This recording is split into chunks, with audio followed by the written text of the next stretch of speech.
Okay. There you go. You got a little red dot now. You're ready to go. Is that the red? Come down. As long as you see that red dot in that circle, right Okay. there, you're good to go.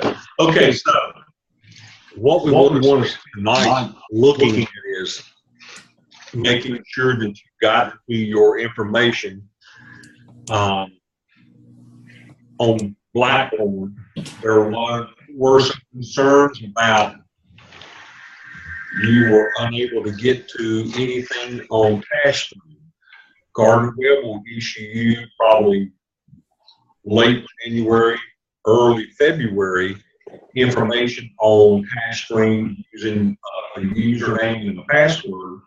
But for the time being, any work that you do eventually load on the hash stream, just go ahead and put it on a thumb drive or save it somewhere. And when that account pops up from Gardner Webb, you'll be able to move it over and process it. I did ask you to spend some time when I sent that email for you to familiarize yourself with the syllabus, specifically the timeline, the things that you're supposed to do, and things like that. Are there, instead of playing this, and I'm assuming you can all see this Mels orientation video, my guess is that's a little over an hour. You'll need to watch that at some point in time if you've not looked at the link in the handbook to begin with. Another item of interest is if you have not done the part where you actually register for class, your enrollment verification activity, you need to be sure to do that.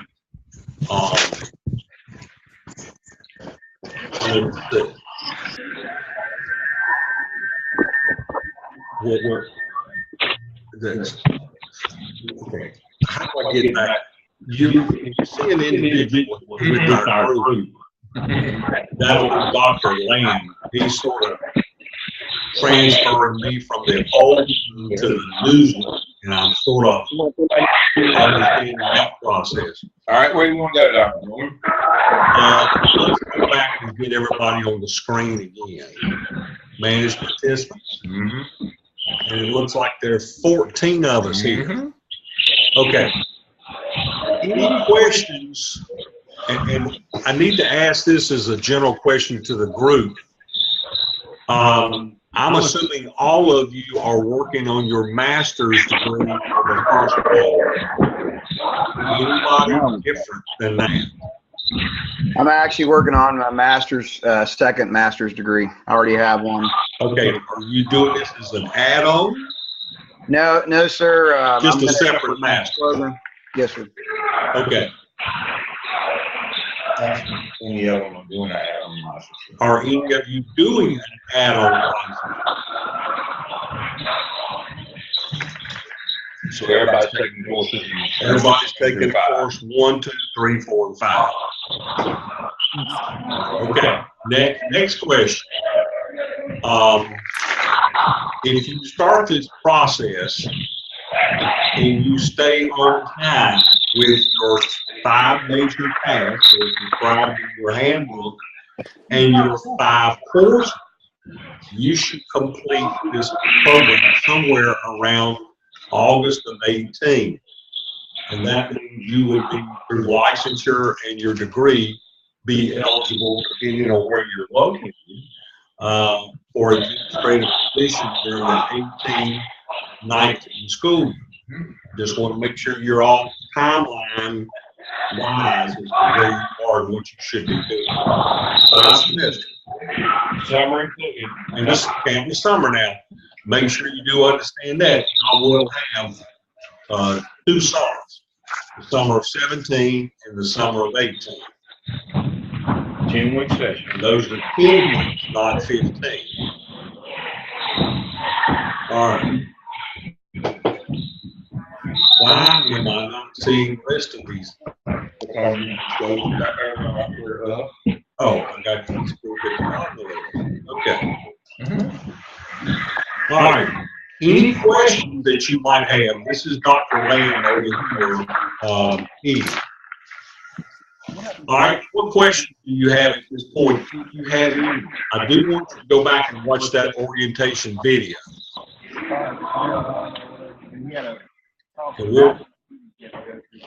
When you speak, I think the computer actually pops your face up like I am up here. So if you have a question, anything like that. Some of you have been contacting me. I want to make sure that you understand the easiest way, once we get into school mode, which we are now in, the easiest way is by an email, and I usually check it in the mornings. If something pops up during the day that is where you need an immediate response, you feel free to call the 336 cell phone with a text or a call. You people are spread across the state, so I'm having to adjust myself as far as different area codes and things like that. But email, if it's just a regular question, usually I'll answer those the following morning. And then number two, if it's something that needs immediate attention, send me a text. And in the text, put, Dr. Bowen, this is so-and-so your 601. And ask the question. I've got a new cell phone. I went back old school with a flip phone. So it's one of those where you have to push the buttons 2 or 3 times to get a certain letter to pop up. I'm having to learn that again. But either way, email first, cell phone, text, or call. All right. So after you watch the orientation video, let me pull the screen down. Make sure to do your enrollment verification if you haven't done that. And then let's go through the different modules. The activities that I want to talk about tonight are, and where did we put them? All right, we're going to start right here with artifact asking rivers. And if we'll go to this icon, I think it's right here. Before we go to share the screen. Yeah. That's the scale one right there.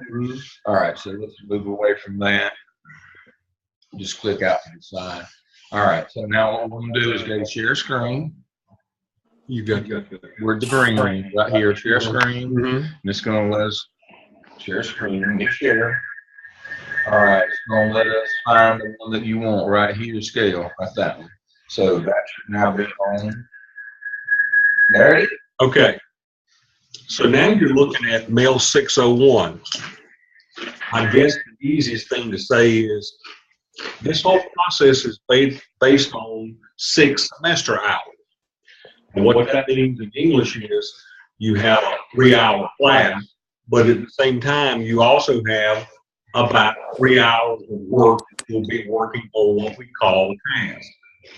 In this process through Gardner Webb, these tasks are basically what you would do or experience doing your student teaching, if that makes any sense.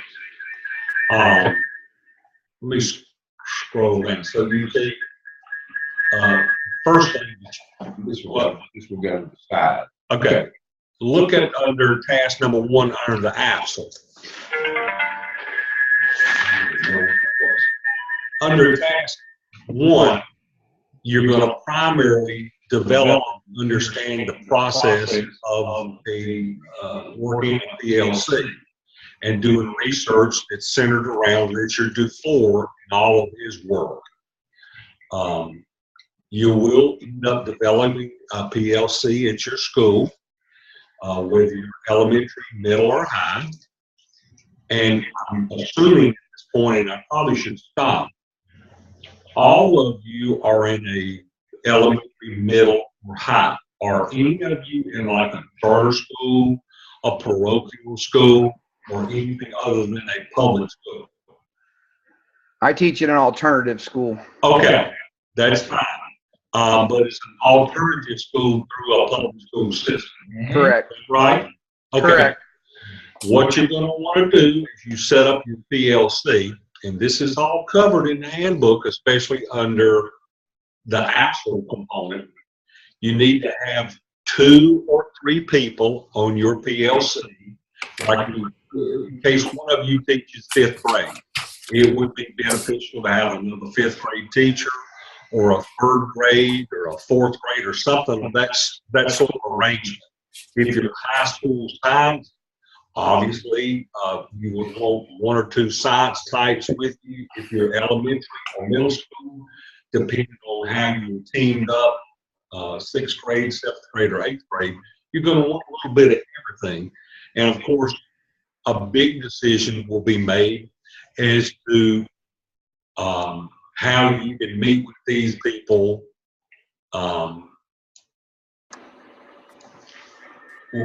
Push the button here. What do you want to I'm going to go back to that document. Right here, you look at that screen. That's what they see. Okay.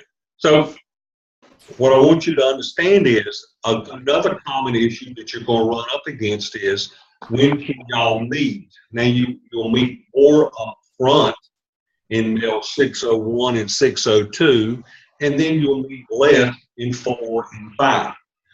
Part 601 and 602, you're getting to understand yourself, what it means to be part of a PLC, what problems you think you may encounter as to what's going on in your school, not so much the district, but your school. And most importantly, you're going to look at a lot of data that is driven from the teacher working condition survey and your school report card. Now, the gentleman who's at the school, the alternative school, you're going to have to help me understand which of those 2 documents do y'all use, both or just one or none? We use both. Both, okay. And what grade pattern is the alternative school? It's 3rd through 12th. Okay. So what you're going to try to figure out, basically, where, and I hate to say it this way, but in your school, where is the greatest difficulty that you perceive by the data from the report card and the TWC? Now, here it is in 2016. I think that was the year. Y'all have the data from 2016, don't you? Is that true or false? We have it, yes. Okay, everybody should have the data from the teacher working condition survey from 2016. It's a biannual report that's issued every 2 years in the state of North Carolina. So 16 would be the most recent version, and that's probably the document you're going to want to pull up. And that's easily accessible online through the DPI website. Your teacher working condition survey in 2 years. On your school report card, that is a document that is issued every school year. So I know you have the 16 school report card, and that's where you gather that document. Those 2 documents will be the driving force as to what you do in your work in Mels this entire process. So, look at item number 2 under the ASL. It says PLC in a collaborative research and analysis of available data. So, you're going to look at and see where the greatest disparity is. And in my past experience, it's usually in a reading or a math. It does need to be something that can be measured, okay? If you look at your reading scores in grades 3, 5, and you see that there's a drop from one year to another, like say from the 13-14 to the 15-16, you're going to want to compare your study as to where the greatest disparity occurs. And again, at the elementary level and middle school level, it's usually math or language arts. The ones that are a little fuzzy, or I would call a gray area, would be something where you would improve discipline. That's while it's a great endeavor, it's hard to measure. Unless you can count the number of incidents or referrals and what you try to do to implement some kind of program that would reduce those. And they can do it in the cap and do something on this. Yeah. But for the most part, the APSL, you're going to want to look at and an issue. Can I ask a question real quick about that? Again, speak up and let me hear you. Okay. So I do teach at an alternative school, and from speaking with my director, one of the big things that we need to actually target is attendance. We've got 30–40% of our school age population that doesn't show up, and it drives all of our, how well we do at the school. Is that, from talking with him, that's really what he wanted me to tackle, but I told him I needed to speak with my instructor first if that was applicable. I know sometimes PLCs do handle discipline, but what about attendance? Attacking attendance at school, where most of our kids have been removed from the normal school setting because they don't come to school. Right.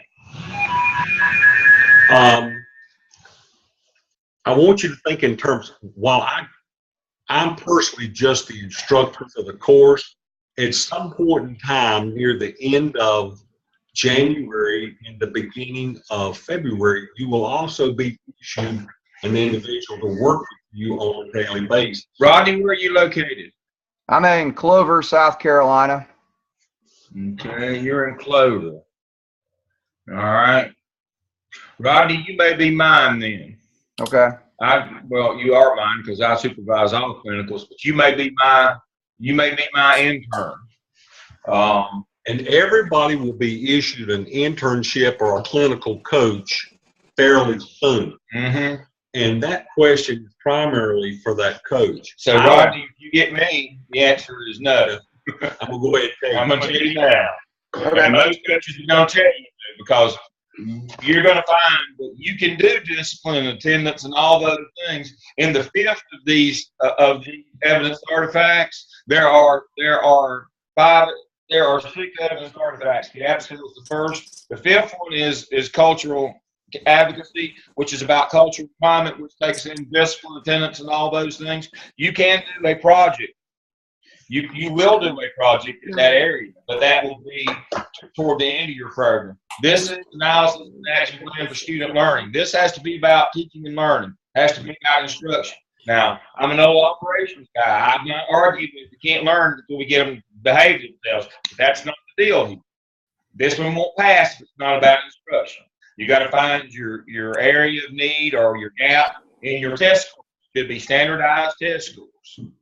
When a principal in North or South Carolina does their school improvement plan, and I work in both, they have to have an instructional plan. That's what you're doing through the process of these 6 evidence artifacts is you're learning how to build a school improvement plan. You have an instructional component. That's the APSL. You have a staff development component. That's the APTEL. You have a school and community involvement component. That's the SKIP. You have a management component. That's the OMA.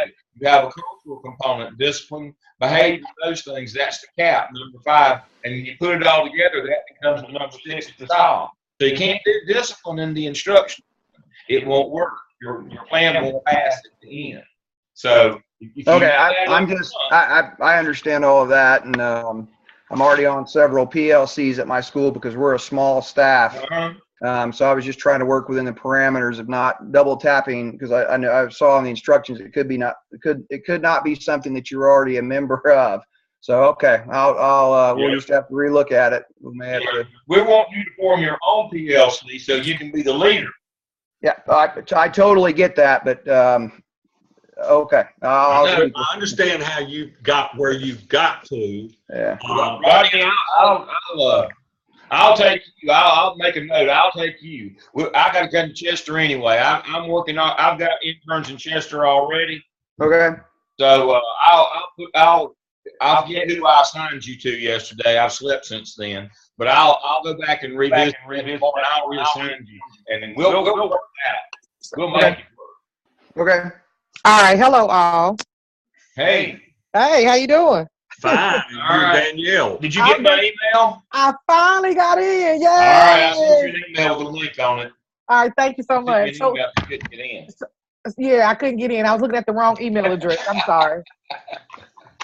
Long day. Yeah. So I have a question. Well, So with this, what we're doing here, we're creating like a new school improvement plan based on. that's correct. Yeah. Okay. That's exactly what you're doing. We're creating the new school improvement plan based on the needs that we need for our school. That's correct. Now, I also want you to understand, let's suppose you're in 601 and you develop this school improvement plan or what you think based on your data and any research, and you formalize a type of plan that you want to implement. I don't want to get your feelings hurt. You may never, ever actually get to implement this plan or process that you worked on. It's a theoretical approach. I got two But people at the same time, even though it's in theory, you may actually get to use it. Yeah. It's exactly what you should be doing in your first apprenticeship. You'll be sent to a school. You'll look at the data before you apply for that school to see what their needs are, and then you'll start thinking, well, they might ask this question, they might ask this question, that kind of stuff. And then you'll be able to come on in and say, okay, unless I made a mistake, these are the things that we should be working on, and here's what I'd like to implement to close the gap on these scores.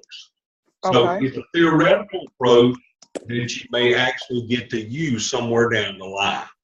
Okay. And of course, anybody with any solid base in education or sense would do their homework about a school before they would apply for it. Now, let me ask you this, one more question. We're doing our own school, or we're just finding a school in the community? No, you're doing your own school. Okay. You work. Okay. All right, got it. Because in addition to that, now, Danielle, what county are you in? Oh, I'm sorry. I'm eating dinner too. So watching those Chinese. Where's I'm in Forsyth. I'm in Forsyth County, North Carolina. Where? Winston-Salem, North Carolina. Which school? Oh, what school? Peachtree Elementary. Oh yes, yes. We have with Peachtree. We have all the acronyms. We're low performing. All the acronyms. I'm just gonna call you Peachtree Elementary. Yeah. There we go. Okay. You should have no problem with finding something to focus on, either math, reading, or something like that. Right. Okay. So yeah, what you're going to do is focus on your school, because eventually you'll be involved with doing some focus groups, do some interviews with teachers. You'll do some interviews at your school with some EC people. You basically look at the entire school and the different components that make a school successful or make a school not successful. Okay. That's a great question. You're going to focus on your school, and as you do your writing, I don't know that it's in your best interest to actually put the name of the school Peachtree, but it's a good idea to put an elementary school in Forsyth County. That's how you word those things, where you give it some sense of and not. All right. Okay. Thank you. All right. So now don't forget, at the end of this session, I'm gonna move this presentation and our conversation over to YouTube. This format that we're using online is one, I'm going to say this 2 or 3 times, where you make disparaging comments about an administrator or your principal or things like that, because you may not be the only person to see this video. Does that make sense? Absolutely. You don't want to do that because at some point, I'm also in the process of 601, 2, 3, and 4. You're going to have to analyze that individual's leadership style and decide whether it's effective or not. Now, that information is not freely shared with other people in this class, nor is it shared with any administrators, basically anyone. It's between you and the one who's evaluating your written work. But it's just not good business, especially school business, to make those kind of comments out in the open. Okay, that's not what this format is about. Okay, so you got a PLC, you're going to have an action plan to achieve a specific goal. And that's basically, as you go through the disposition, here's what they're going to look for in your writing. They'll talk about your communication, your change management. Can you delegate within your PLC, and how do you involve people in conversations that look at the issues or relationships, good ones or bad ones, that hold back school performance?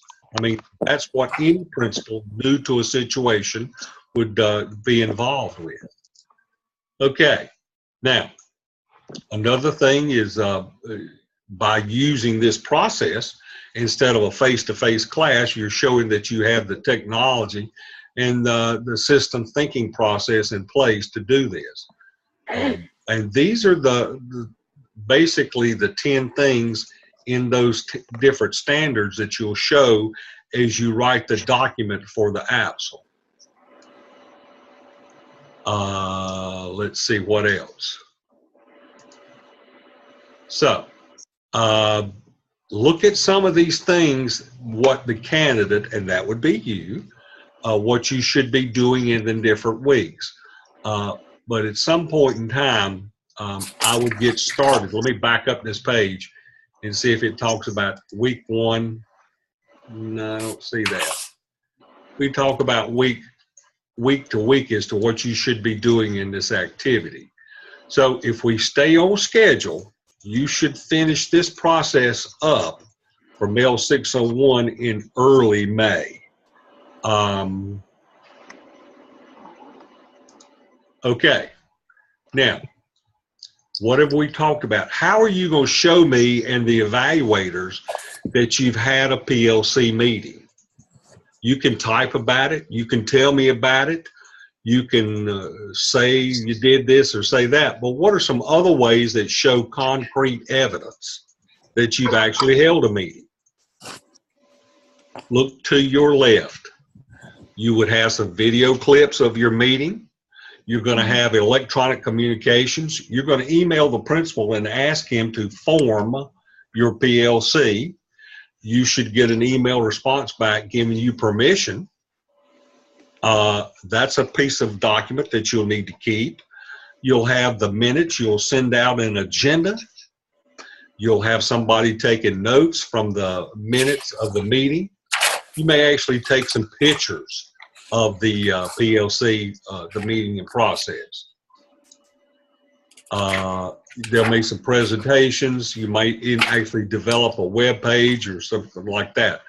But basically, it's more than telling me or your evaluator, we had a PLC meeting and we did this. Well, I'm sure you did, but what have you got to show or to prove that that really took place? Does that make sense?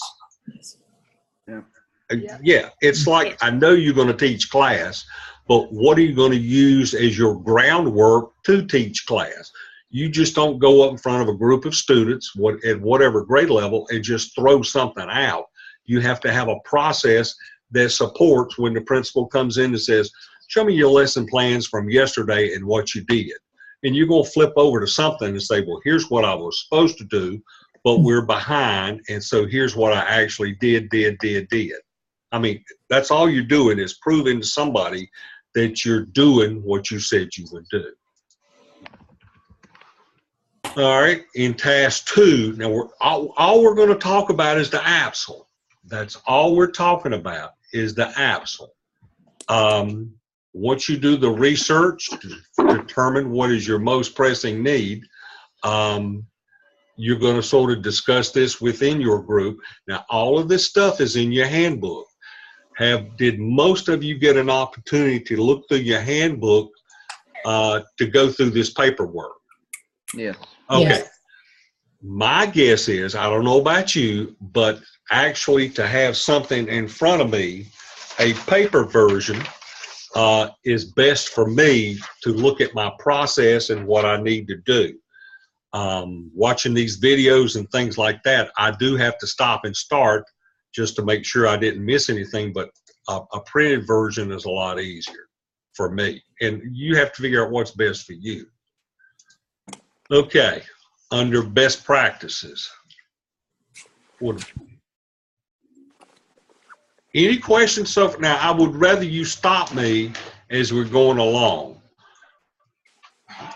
But basically, the APSL in these different parts is what you'll be working on during this semester. Okay, now, you're supposed to say, all right, now, as someone getting a grade for your coursework, that's a simple fix. You know what you're supposed to do. You know, instead of me telling you what's week 1 and then all of a sudden I release the document as to what's due in week 2 and then I later release the document for week 3, I've released everything for you to see right now. Has everybody looked at that? Yes. You've got all 15 weeks of work laid out in front of you. So if you're one of those that wants to work ahead and you have some downtime or that kind of thing, continue to work ahead. But the question is going to be in your writing, what's going to distinguish you from getting it's basically a 4-point scale. The problem is, if you look at what I have pulled up, emerging is sort of like the basic of the basic. Developing is a little bit better, but proficient is categorized as a 3. That's what it takes for the evaluator to approve your work. And then, of course, accomplished would be a 4. So you look at those and you'll notice that the data at every one of these keeps repeating itself. They just add a little bit more every time.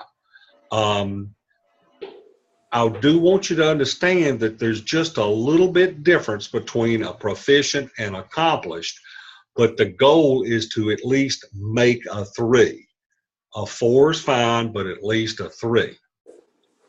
If your work is emerging or developing, those evaluators are supposed to read it, tell you what you need to do to improve upon it, so that it will not stay with a 1 or a 2, but what do you need to do to make it at least a 3 or a 4? So you should be able to expect that type of timely feedback from whoever your evaluator is. All right. And all of these have the same categories as to task 1, 2, 3, 4, and 5, the difference between proficient and developing, and that, again, is basically the breaking point. All right, and this goes right on through in your handbook, 1 through 5. Now, when you go through and you start working, this entire program is tied to the principal's executive instrument and the North Carolina Principal's Executive Standards. So basically what I'm telling you is, your work is being judged or graded as if a principal would have his or her evaluation at the end of every school year. Do they do this? Did they do that? Did they do that? It's all in the same format and process. And you can see that, I believe, whatever page we're on, 33.